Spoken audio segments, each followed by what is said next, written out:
The 1950s weren't just about mass-produced family cars rolling off Detroit assembly lines. Hidden beneath the chrome and tail fins of that golden decade were some of the rarest, most extraordinary automobiles ever built. Cars so exclusive that most people have never even heard of them, let alone seen one in person. In this video, we'll explore 15 super rare gems from the 1950s that collectors would kill for today.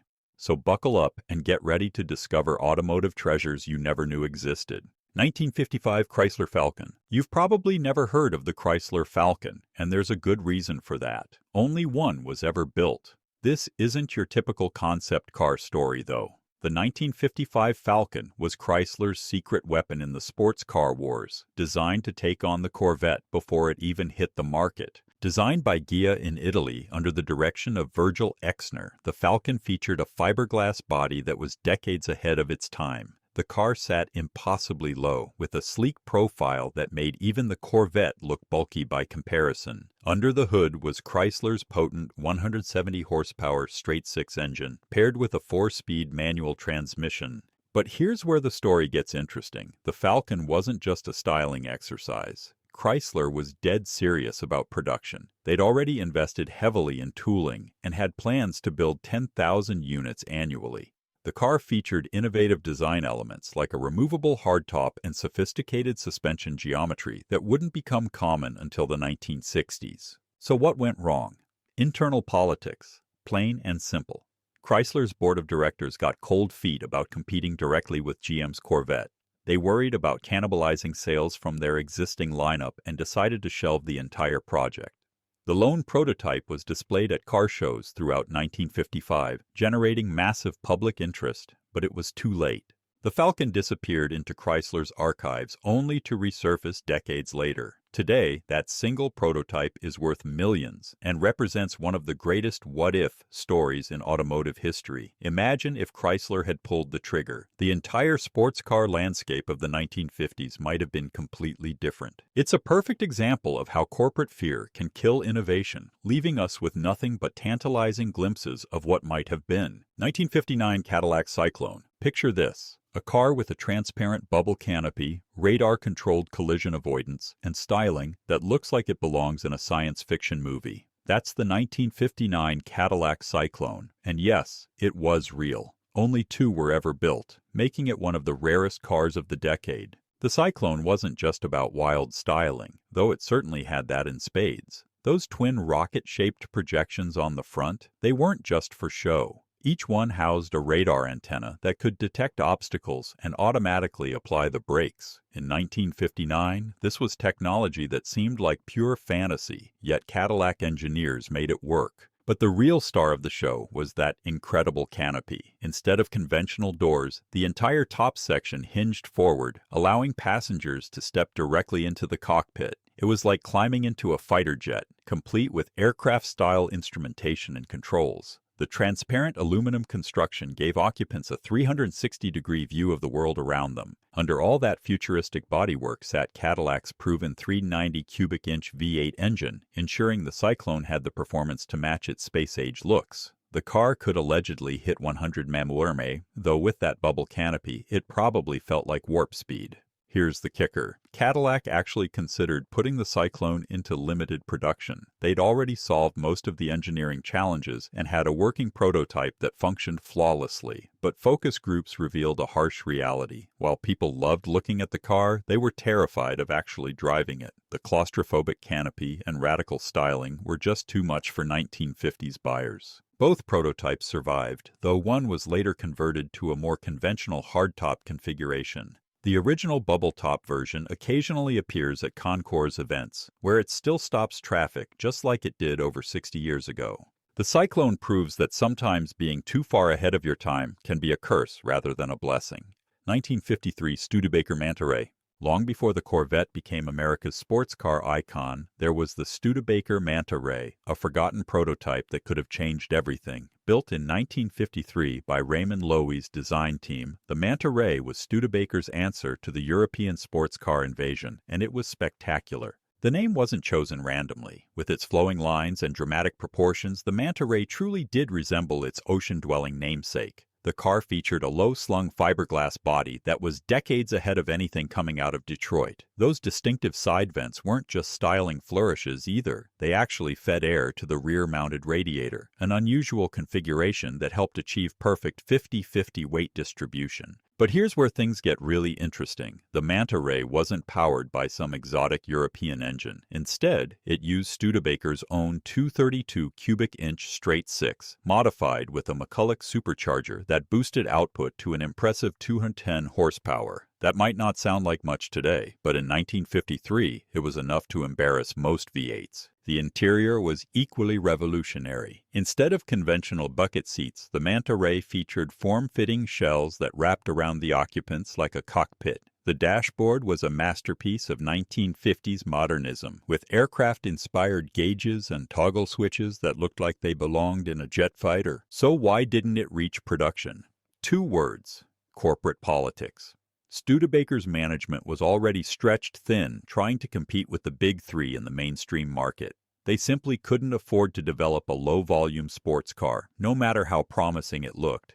The prototype was displayed at various auto shows throughout 1953, generating tremendous public interest. Car magazines raved about its design and performance potential. But by 1954, the project was dead, and the car disappeared into storage. Today, the Manta Ray sits in a private collection, one of the most significant might-have-beens in American automotive history. It represents the road not taken, a glimpse of what Studebaker might have achieved if they'd had the resources to pursue their vision. 1955 Lincoln Indianapolis. The 1955 Lincoln Indianapolis is proof that sometimes the most beautiful cars are the ones that never make it to showrooms. This stunning prototype was Lincoln's attempt to capture some of the glamour and excitement of the Indianapolis 500, and it succeeded beyond anyone's wildest dreams. Designed by the legendary Bill Schmidt, the Indianapolis featured proportions that would make a Ferrari jealous. The car sat impossibly low, with a hood that seemed to stretch for miles, and a roofline that barely cleared the occupants' heads. Those distinctive side exhausts weren't just for show. They were functional, giving the car a sound that matched its aggressive looks. The story behind its creation is fascinating. In 1955, Lincoln was desperate to shake off its stodgy image and appeal to younger buyers. The Indianapolis was conceived as a halo car that would showcase Lincoln's design capabilities and engineering prowess. The project was given unlimited resources and top priority within Ford's design studios. Under that gorgeous body sat Lincoln's most powerful engine of the era, a 368 cubic inch V8 that produced 300 horsepower. But the real magic was in the chassis. Engineers borrowed heavily from Lincoln's racing program, creating a platform that was both rigid and lightweight. The result was a car that could allegedly hit 140 mph, making it one of the fastest production cars of its day. The interior was equally impressive. Hand-stitched leather covered every surface, while the dashboard featured a full complement of competition-style gauges. The steering wheel was lifted directly from Lincoln's Indianapolis 500 race cars, complete with leather wrapping and finger grips. But here's the tragic part. Ford's executives took one look at the projected production costs and killed the project immediately. The Indianapolis would have cost more to build than a Cadillac Eldorado, pricing it out of Lincoln's traditional market. Instead of taking the risk, they chose to play it safe with conventional designs. Only 3 prototypes were ever completed, and all 3 have survived. They occasionally appear at major concours events, where they serve as haunting reminders of what might have been. The Indianapolis proves that sometimes playing it safe is the riskiest move of all. 5. 1954 Oldsmobile F88. The 1954 Oldsmobile F88 was supposed to be GM's answer to the Corvette, but it ended up being something much more special. While Chevrolet was struggling to get their fiberglass sports car right, Oldsmobile quietly built one of the most advanced and beautiful cars of the decade. Only 4 were ever made, making it rarer than most Ferraris. The F88 wasn't just another styling exercise. This was a fully functional prototype that showcased Oldsmobile's vision of the future. The car featured a revolutionary fiberglass body that was both lighter and stronger than anything else on the road. Those distinctive side scoops weren't just decoration. They channeled air to the rear-mounted differential, keeping it cool during hard driving. But the real star was the engine. The F88 was powered by Oldsmobile's legendary 324 cubic inch rocket V8. But this wasn't your grandfather's grocery getter. Engineers had fitted it with a special high-compression head and a 4-barrel carburetor that boosted output to 250 horsepower. That might not sound like much today, but in 1954, it was enough to make the F88 one of the fastest cars in America. The interior was equally impressive. Instead of the Corvette's basic vinyl seats, the F88 featured hand-tailored leather upholstery and a dashboard that looked like it belonged in a luxury car. The steering wheel was a work of art, featuring a 3-spoke design that wouldn't look out of place on a modern supercar. So, why didn't it reach production? The answer lies in GM's internal politics. The corporation had already committed to the Corvette, and they didn't want two sports cars competing for the same market. Oldsmobile was told to focus on luxury sedans and leave the sports car market to Chevrolet. It was a decision that haunted GM for decades. While the early Corvette struggled with quality issues and poor sales, the F88 was refined, reliable, and ready for production. Test drivers consistently reported that it was superior to the Corvette in every measurable way. Today, the surviving F88 prototypes are worth millions and represent one of the greatest missed opportunities in automotive history. They prove that sometimes the best cars are the ones that never make it to market. 1957 Ford Nucleon. In 1957, while most automakers were dreaming of bigger tail fins and more chrome, Ford was thinking about something completely different: nuclear power. The Ford Nucleon was their vision of the atomic age automobile, and it was absolutely insane. Only one mock-up was ever built, making it one of the rarest cars of the decade. The Nucleon wasn't just a styling exercise with a catchy name. Ford's engineers had actually worked out the technical details of how a nuclear-powered car might function. The rear of the car housed a small nuclear reactor that would heat steam to drive a turbine, which would then power the wheels. No gas tank, no oil changes, just pure atomic energy. The design was every bit as radical as the propulsion system. The car featured a bubble canopy that provided 360-degree visibility, while the reactor housing was integrated into the body structure. Those distinctive side pods weren't just for show. They contained the radiation shielding that would theoretically protect occupants from the reactor's emissions.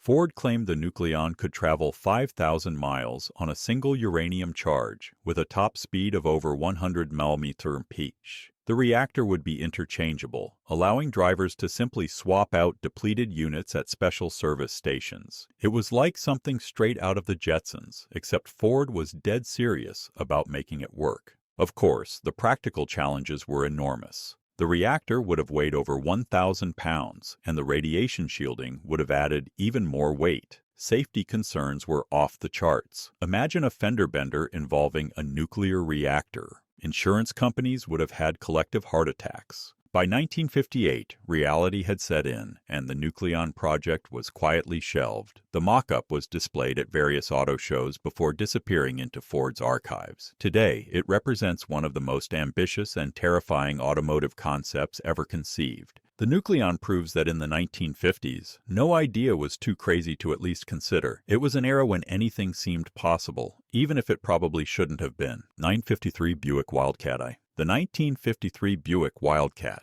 I was General Motors' first serious attempt at building a true sports car, and it was unlike anything that had come before. This wasn't just another concept car gathering dust in a design studio. It was a fully functional prototype that could have changed the entire trajectory of American automotive history. Designed by Harley Earl himself, the Wildcat I featured proportions that were revolutionary for 1953. The car sat just 38 inches high, making it lower than most modern sports cars. Those distinctive side vents weren't just styling elements. They were functional, feeding air to the rear-mounted transmission to keep it cool during spirited driving. The engine was pure Buick, a 322 cubic inch Fireball V8 that had been extensively modified for sports car duty. Engineers fitted it with a special intake manifold and a 4-barrel carburetor that boosted output to 200 horsepower. That might not sound like much today, but in 1953 it was enough to make the Wildcat faster than most European sports cars. But the real innovation was in the construction. Instead of traditional steel body panels, the Wildcat featured a fiberglass body that was decades ahead of its time. The entire structure was both lighter and stronger than anything else on the road, giving the car a power-to-weight ratio that wouldn't be matched for years. The interior was equally impressive. The dashboard featured a full complement of gauges arranged in a symmetrical pattern that would influence automotive design for decades. The seats were low-slung buckets that held occupants firmly in place, while the steering wheel was borrowed directly from Buick's racing program. So, why didn't it reach production? The answer lies in corporate conservatism. Buick's management was convinced that sports cars were a passing fad that would never appeal to their traditional buyers. They were more concerned with maintaining their reputation for luxury and comfort than chasing young enthusiasts. The Wildcat I was eventually donated to the Sloan Museum, where it sits today as a reminder of what might have been. It represents the road not taken, a glimpse of the exciting direction American automotive design could have pursued if only someone had been brave enough to take the risk. 1955 Packard Request. The 1955 Packard Request was supposed to save America's oldest luxury car manufacturer, but instead it became one of the most tragic stories in automotive history. This stunning prototype represented everything Packard stood for: elegance, innovation, and uncompromising quality, but it arrived too late to matter. Designed by Richard Teague, who would later create the AMC Javelin, the Request was Packard's answer to the changing luxury car market. The car featured clean, modern lines that were a complete departure from the Baroque styling that had defined American luxury cars throughout the early 1950s. Those distinctive side panels weren't just beautiful, they were functional, channeling air to the rear brakes for improved cooling. Under the hood sat Packard's legendary 374 cubic-inch straight-8 engine, but this wasn't your typical luxury car power plant. Engineers had fitted it with a McCulloch supercharger that boosted output to over 275 horsepower, making the Request one of the most powerful cars of its era. The transmission was equally impressive, a 4-speed manual that gave drivers complete control over the car's performance. The interior was pure Packard luxury. Hand-stitched leather covered every surface, while the dashboard featured a unique instrument cluster that combined traditional gauges with modern warning lights. The seats were designed to provide both comfort and support during spirited driving, a balance that few luxury cars of the era achieved.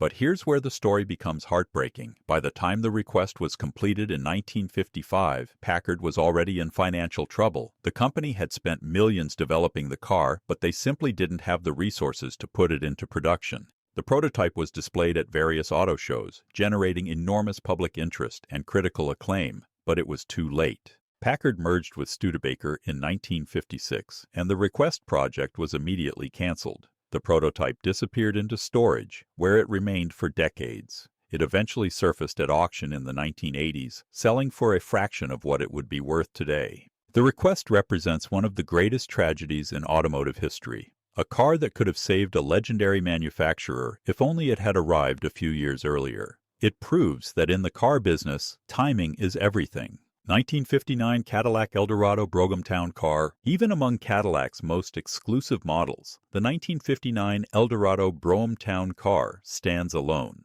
This wasn't just another luxury car. It was a rolling showcase of American craftsmanship and engineering, built in such limited numbers that most Cadillac dealers never even saw one. Only 99 were ever made, making it rarer than most Ferraris. The town car was the brainchild of Cadillac's most ambitious designers, who wanted to create the ultimate American luxury automobile.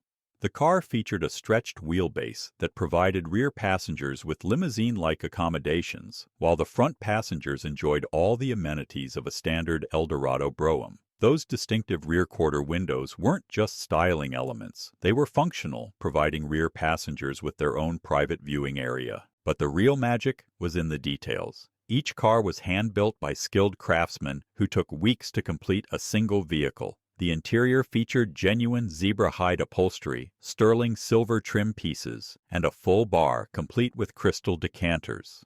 The dashboard was a work of art, featuring genuine mother-of-pearl inlays and gold-plated controls. Under the hood sat Cadillac's most powerful engine of the era, a 390 cubic-inch V8 that produced 345 horsepower. That might not sound like much today, but in 1959, it was enough to make the town car one of the fastest luxury cars in the world. The transmission was equally impressive, a 4-speed Hydra-matic that provided seamless shifts and effortless acceleration. The price reflected the car's exclusivity. At $13,074, the town car cost more than most people's houses. That was deliberate. Cadillac wanted to create a car that was so expensive and exclusive that it would enhance the entire brand's prestige. It worked, but it also meant that sales were limited to a handful of wealthy collectors and celebrities. Today, surviving examples are worth millions and represent the absolute pinnacle of 1950s American luxury. They proved that when money was no object, American automakers could create cars that rivaled anything from Europe in terms of craftsmanship and exclusivity. The town car represents the end of an era, the last time an American manufacturer would attempt to build the world's most expensive car. 1954 Dodge Fire Aero. The 1954 Dodge Fire Aero was Chrysler's secret weapon in the sports car wars, and it was absolutely spectacular. Built in collaboration with Italian design house Ghia, the Fire Aero represented everything that was exciting about 1950s automotive design: bold styling, powerful engines, and the willingness to take risks. Only 4 were ever built, making it one of the rarest cars of the decade. The project began in 1953 when Chrysler's design chief, Virgil Exner, was tasked with creating a sports car that could compete with the Corvette. Instead of developing everything in-house, Exner made a bold decision. He would work with Ghia to create something that combined American power with Italian style. The result was the Fire Aero, a car that looked like nothing else on the road. The first prototype, known as the Fire Aero Y, was a pure design study with no engine. But as the project evolved, subsequent versions became increasingly sophisticated. The Fire Aero Full, the final and most advanced version,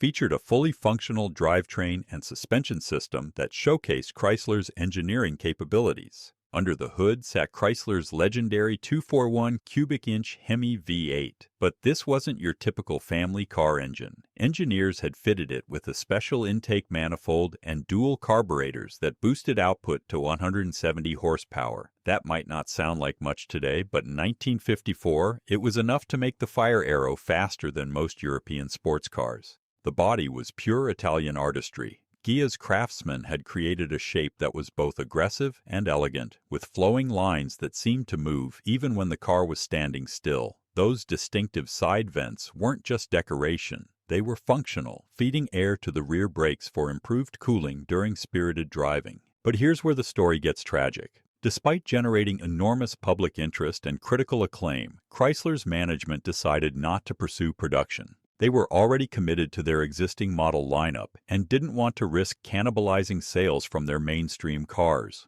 The 4 prototypes were displayed at various auto shows before disappearing into private collections. Today, they represent one of the greatest missed opportunities in automotive history, a car that could have established Chrysler as a serious player in the sports car market decades before the Viper arrived. 1957 Mercury D528. The 1957 Mercury D528 was Ford's answer to the Corvette, and it was everything the early Chevrolet sports car wasn't: refined, reliable, and ready for production. This stunning prototype represented Mercury's vision of the perfect American sports car, combining European-inspired styling with Detroit muscle. Only 3 were ever built, making it one of the rarest cars of the 1950s. The D528 project began in 1956 when Mercury's designers were tasked with creating a halo car that would attract younger buyers to the brand. The result was a masterpiece of 1950s design, featuring clean lines and purposeful proportions that made the contemporary Corvette look clunky by comparison. Those distinctive side scoops weren't just styling elements. They were functional, channeling air to the rear-mounted transmission for improved cooling. Under the hood sat Mercury's most powerful engine of the era, a 312 cubic inch Y-block V8 that had been extensively modified for sports car duty. Engineers fitted it with a 4-barrel carburetor and special intake manifold that boosted output to 270 horsepower. That was enough to make the D528 one of the fastest cars in America, capable of hitting 60 mph in under 7 seconds. The interior was equally impressive. Instead of the Corvette's basic vinyl seats, the D528 featured hand-tailored leather upholstery and a dashboard that looked like it belonged in a luxury car. The steering wheel was borrowed from Mercury's racing program, complete with finger grips and leather wrapping. But Ford's executives weren't interested in competing with GM in the sports car market. They were more concerned with maintaining Mercury's position as a luxury brand than chasing young enthusiasts. The D528 project was quietly canceled in 1957, and the prototypes were put into storage. Today, the surviving D528s are worth millions and represent one of the greatest what-if stories in automotive history. They prove that Ford had the capability to build world-class sports cars decades before the GT40 program began. Phenomenon Chrysler Ghia Gilda. The 1955 Chrysler Ghia Gilda was supposed to be the future of automotive design, and in many ways, it was. This incredible prototype featured styling that was decades ahead of its time, with aerodynamic principles that wouldn't become common until the 1970s. Named after Rita Hayworth's character in the movie Gilda, this was a car that oozed sophistication and sex appeal in equal measure. The Gilda project began in 1954 when Chrysler's design team was experimenting with jet age styling themes. They wanted to create a car that looked like it could fly, and they succeeded beyond their wildest dreams. The result was a shape that was both beautiful and functional, with a drag coefficient that was better than most modern cars. But the real innovation was in the construction. The Gilda featured a space frame chassis that was both lightweight and incredibly rigid. The body panels were made from hand-formed aluminum, a material that was exotic and expensive in 1955. Every surface was carefully sculpted to manage airflow, from the pointed nose to the distinctive tail fin. The interior was equally revolutionary. Instead of traditional seats, the Gilda featured form-fitting shells that wrapped around the occupants like a cockpit. The dashboard was a masterpiece of 1950s futurism, with gauges that looked like they belonged in a spacecraft. Even the steering wheel was special, a two-spoke design that anticipated modern sports car practice by decades. Under the hood sat a specially modified version of Chrysler's Firepower V8 engine, tuned to produce over 200 horsepower. That might not sound like much today, but combined with the car's low weight and aerodynamic efficiency, it was enough to make the Gilda blindingly fast. The prototype was displayed at various auto shows throughout 1955, generating enormous public interest and critical acclaim. Car magazines proclaimed it the shape of the future, while designers from other manufacturers studied its every detail. But Chrysler's management was conservative, and they decided not to pursue production. Today, the Gilda sits in a private collection, one of the most significant design studies ever created. It represents the road not taken, a glimpse of what automotive design might have become if manufacturers had been willing to embrace radical change. 1953, Cadillac LeMans. The 1953 Cadillac LeMans was General Motors' most ambitious project of the decade, and it nearly changed everything. This wasn't just another concept car, it was a fully functional prototype that showcased Cadillac's vision of the future. With its race-inspired styling and advanced engineering, the LeMans represented what American sports cars could become if manufacturers were willing to take risks. The project began in 1952, when Cadillac's engineers were tasked with creating a car that could compete at the 24 Hours of Le Mans. They started with a purpose-built chassis that was both lightweight and incredibly rigid, then wrapped it in a body that was pure automotive sculpture. Those distinctive side vents weren't just decoration. They were functional, feeding air to the rear brakes for improved cooling during extended high-speed driving. Under the hood sat Cadillac's legendary 331 cubic-inch V8 engine. But this wasn't your typical luxury car power plant. Engineers had fitted it with a special high-compression head and dual carburetors that boosted output to 250 horsepower. That was enough to make the Le Mans one of the fastest cars in America, capable of hitting 150 mph on the right stretch of road. The interior was minimalist, but elegant, with form-fitting seats that provided excellent support during spirited driving. The dashboard featured a full complement of racing-style gauges, while the steering wheel was borrowed directly from Cadillac's competition program. Every detail was designed with performance in mind. But here's where the story becomes tragic. Despite generating enormous interest from both the press and the public, Cadillac's management decided not to pursue production. They were concerned about the car's high development costs and questionable profit margins. Instead, they chose to focus on their traditional luxury car market. The LeMans was eventually donated to a museum where it sits today as a reminder of what might have been. It represents one of the greatest missed opportunities in automotive history, a car that could have established Cadillac as a serious player in the sports car market decades before anyone thought it was possible.